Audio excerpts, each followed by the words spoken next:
Okay, I'm going to start off where we left off yesterday. Come on, guys, let's go. Mr. Tushman's waiting for us. I knew that was a lie, but I helped Jack get up and we started walking over to Amos. Then, out of the blue, the Eddie guy grabbed my hood as I passed by him, yanking it really hard, so I was pulled backward and fell flat on my back. It was a hard fall, and I hurt my elbow pretty bad on a rock. I couldn't really see what happened afterward, except that Amos rammed into the Eddie guy like a monster truck, and they both fell down on the ground next to me. Everything got really crazy after that. Someone pulled me up by my sleeve and yelled, "Run!" And someone else screamed, "Get him!" at the same time. And for a few seconds, I actually had two people pulling the sleeves of my sweatshirt in opposite directions. I heard them both cursing until my sweatshirt ripped and the first guy yanked me by my arm and started pulling me behind him as we ran, which I did as fast as I could. I could hear footsteps just behind us, chasing us, and voices shouting and girls screaming, but it was so dark, I didn't know whose voices they were, only that everything felt like we were underwater. We were running like crazy, and it was pitch black, and whenever I started to slow down, the guy pulling me by my arm would yell, "Don't stop!" Voices in the dark.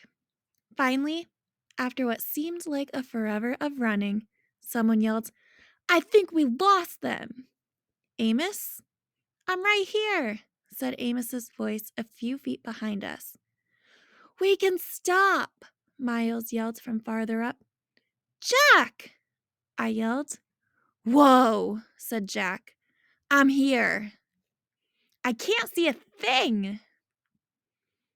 "Are you sure we lost them?" Henry asked, letting go of my arm. That's when I realized that he'd been the one who was pulling me as we ran. "Yeah." "Shh, let's listen."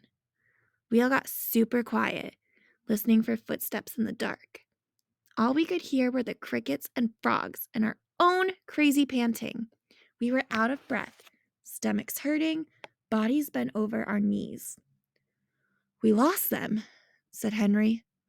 "Whoa, that was intense." "What happened to the flashlight?" "I dropped it." "How did you guys know?" said Jack. "We saw them before. They looked like jerks." "You just rammed into him," I said to Amos. "I know, right?" laughed Amos. "He didn't even see it coming," said Miles. He was like, "Are you a freak too?" And you were like, "Bam!" said Jack. "Bam!" said Amos, throwing a faint punch in the air. But after I tackled him, I was like, "Run, Amos, you schmuck. He's 10 times bigger than you." And I got up and started running as fast as I could. We all started laughing. I grabbed Augie and I was like, "Run!" said Henry. "I didn't even know you were pulling me," I answered. "That was wild," said Amos, shaking his head. "Totally wild." "Your lip is bleeding, dude."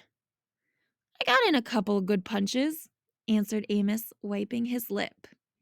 "I think they were 7th graders. They were huge." "Losers," Henry shouted really loudly, but we all shushed him. We listened for a second to make sure no one had heard him. "Where the heck are we?" asked Amos. "I can't even see the screen." "I think we're in the cornfields," answered Henry. "Duh, we're in the cornfields," said Miles, pushing a cornstalk at Henry. "Okay, I know exactly where we are," said Amos. "We have to go back in this direction. That'll take us to the other side of the field." "Yo, dudes," said Jack, hand high in the air. "That was really cool of you guys to come back for us. Really cool. Thanks." "No problem," answered Amos, high-fiving Jack. And then Miles and Henry high-fived him too. "Yeah, dudes, thanks," I said, holding my palm up like Jack just had, though I wasn't sure if they'd high-five me too. Amos looked at me and nodded. "It was cool how you stood your ground, little dude," he said, high-fiving me. Yeah, Augie, said Miles, high-fiving me too. You were like, we're littler than you guys. I didn't know what else to say. I laughed. Very cool, said Henry, and he high-fived me too. Sorry I ripped your sweatshirt. I looked down, and my sweatshirt was completely torn down the middle. One sleeve was ripped off, and the other one was so stretched out it was hanging down to my knees. Hey, your elbow's bleeding, said Jack. Yeah, I shrugged. It was starting to hurt a lot. You okay? Said Jack, seeing my face. I nodded. Suddenly, I felt like crying, and I was trying really hard not to do that. Wait, your hearing aids are gone, said Jack. What? I yelled, touching my ears. The hearing aid band was definitely gone. That's why I felt like I was underwater. Oh no, I said, and that's when I couldn't hold it in anymore. Everything that had just happened kind of hit me, and I couldn't help it. I started to cry. Like big crying. What Mom would call the waterworks. I was so embarrassed I hid my face in my arm, but I couldn't stop the tears from coming. The guys were really nice to me, though. They patted me on the back. You're okay, dude. It's okay, they said.